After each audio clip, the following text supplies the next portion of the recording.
అందరికీ నమస్కారం. నేను మీ కుమార్ భరద్వాజ్ శర్మ. ఈరోజు మనము చతుర్థాధిపతి పంచమ స్థానాల్లో ఉండే జాతకుల గురించి తెలుసుకుందాం. 4వ స్థానాధిపతి 5వ స్థానం. 4వ స్థానం మాతృస్థానం, 5వ స్థానం సంతాన స్థానం. కాబట్టి చతుర్థాధిపతి పంచమ స్థానం ఉన్నప్పుడు జాతకులు ఎక్కువ శాతం కూడా వారిని సరిదిద్దుకుంటూ ఉంటారు. వీరు ఎక్కువ శాతం కూడా స్త్రీలు ఎక్కువగా వీరిని ప్రేమిస్తూ ఉంటారు, గౌరవిస్తూ ఉంటారు. వీరు స్త్రీలను ప్రేమించడము, అదేవిధంగా స్త్రీలు వీరిని ప్రేమించడము, స్త్రీలు వీళ్ళని గౌరవించడము, వాళ్ళు స్త్రీని గౌరవించడం అనేది ఇక్కడ ఎక్కువగా జరుగుతూ ఉంటుంది. మంచి వాహన సౌఖ్యాన్ని పొందే అదృష్టాన్ని కూడా ఉంటూ ఉంటుంది.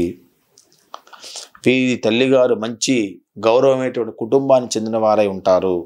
చతుర్థాధిపతి పంచమ స్థానం ఉన్నప్పుడు జాతకుడు సుఖాన్ని మొత్తం కూడా పొందేవాడుగా ఉంటాడు, సర్వజన ప్రియుడుగా ఉంటాడు, గుణవంతుడుగా ఉంటాడు, అభిమానం కలవాడుగా ఉంటాడు, స్వశక్తి వలన ధనాన్ని మొత్తం కూడా సంపాదించుకుంటూ ఉంటాడు. ఇక చతుర్థ స్థానాధిపతి పంచమ స్థానం ఉన్నప్పుడు చతుర్థ స్థానాధిపతికి ఆ పంచమ స్థానము నీచం అయినట్టయితే నేను చెప్పిన వాడికి మొత్తం ఆపోజిట్గా నడిచే అవకాశాలు కనిపిస్తూ ఉంటాయి. తల్లికి దూరంగా ఉంటాడు, తల్లి వలన నష్టాన్ని పొందుతూ ఉంటాడు, తల్లి సుఖాన్ని పొందలేని వాడుగా ఉంటాడు. అదేవిధంగా తల్లి వల్ల కొన్ని ఇబ్బందులు, తల్లి వల్ల ఆస్తులు పొందే అవకాశం లేకుండా చేస్తూ ఉంటాడు.